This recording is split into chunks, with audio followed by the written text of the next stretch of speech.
If you're tired of working with clients who drain your energy and make you feel like your product sucks, in this video I'm going to show you and give you my proven ideal client avatar template that will basically help you attract the fun, easy clients that you actually love working with. Because truth is, you've probably heard about creating an ideal avatar before, and maybe even you've even tried it before, but it felt generic or it didn't even change the kind of people that you attract. Many people think it's just about demographics, but there's just so much more to it. But what if I told you that the key to attracting these dream clients isn't just about knowing who they are, but what their journey is? Let me explain. So forget those surface level avatar exercises. I'm going to show you a powerful way to connect with those ideal clients on a very deep level. Okay, this isn't your average client avatar exercise. I'm going to show you the exact journey understanding that you need to have in order to basically bridge for them that you are the perfect solution for that. And I've used this template for transforming my business and the type of clients that I work with. I'm gonna show you and walk you through the exact steps, 3 steps actually, and by the end of this video you're going to have a very clear roadmap and understanding of your ideal client and a template that you can immediately use to start attracting them. Okay, because if you're like most people, this is the kind of thing that you struggle with. Okay, and these kind of clients just define how you experience your business, right? So they you get frustrated clients, and then you get chargebacks or refunds, and then you also sometimes find that they're not committed, and then just because they're not committed, they're not going to get the result that is required.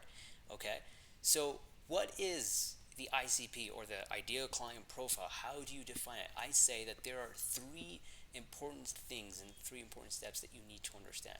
The first thing is to uncover their psychographics just beyond their demographics. And what is the difference between the two? Demographics is just a very plain or blatant definition of somebody. Okay, well, psychographics is a much more deeper psychological definition. Okay, so there are 4 main pieces and parts to this definition in terms of psychographics. The first one is, what are their beliefs? What do they strongly believe in? This is very important because it's going to tell you what their basic framework of understanding the world is, so that that is the frame in which they will accept your message. Second thing is motivations. What are their primary goals that your offer can help them reach? Once you find someone's motivation, then it tells you what kind of journey that they're on, which is very, very important information for you. Pains. What are they currently experiencing? What are they currently searching for, in terms of solving problems? Okay, and what are their experiences based off of those? And what are their day-to-day habits and routines? What does that look like? Okay, because one of the biggest message hacks here is, when you understand how someone lives their day-to-day lives, it gives you a very good information on how to intercept their day-to-day lives with a very powerful message, right? So that is the first piece you need to lock in. And the second one is the why you factor. Okay, and this is also another very important hack, because it tells the people that you're interacting with that you are a unique solution to their problem. You first start with your story. Okay, you need to understand for them, hey, where does your story directly relate with theirs? And when they see this kind of relation between your story and their story, basically a story is a journey, right? When they understand that, then they are more inclined to be receptive to our message, right? That is why it's important to understand that a story that resonates with your ideal clients is very important to make them qualified, to make them committed, and to make them like you, basically, right? Second one is the unique strength. So what is your mechanism? What do you do differently or better from other people in the marketplace that makes them want to work with you? Because that is the number one determinant whether someone is going to be committed enough to work with you or not. Because if they find, or if they feel like they can find your solution, the offer that you're coming up with, in somebody else in the marketplace, then they're never gonna accept you as the unique person. They're gonna treat you like an option, right? Number 3 is associations. This is also something very powerful that nobody actually leverages. Okay, so you need to ask yourself, hey, what are the entities that you are associated with and that they would like to align with, right? So some people are using, I won't name names, but a few couple of other competitors that they are using or associating with so that they can buy the trust of other people. This is basic branding, but it is very important to actually identify this. Okay, now that you are basically understanding how the why you factor, you know, comes into place in terms of defining the ideal avatar and defining your message to attract them, then the third and final piece, is understanding their deeper pain points and desires. Okay, this is very another important point.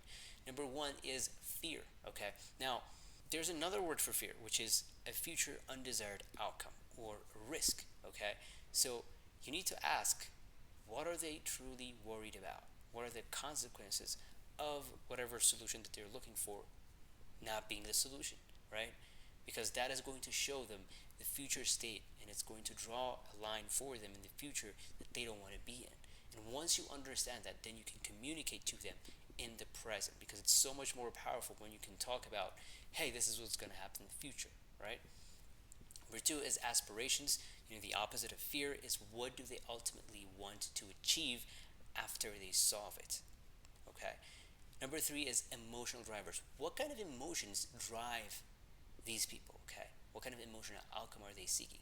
Are they trying to relax? Are they trying to be worry free? Are they trying to be happy? Whatever that is, understanding that emotional driver is going to give you the leverage that you need to make sure that these people follow through your message. Okay, so once you actually are able to define all of these points, right now, distribute them in terms of a matrix that you can understand for.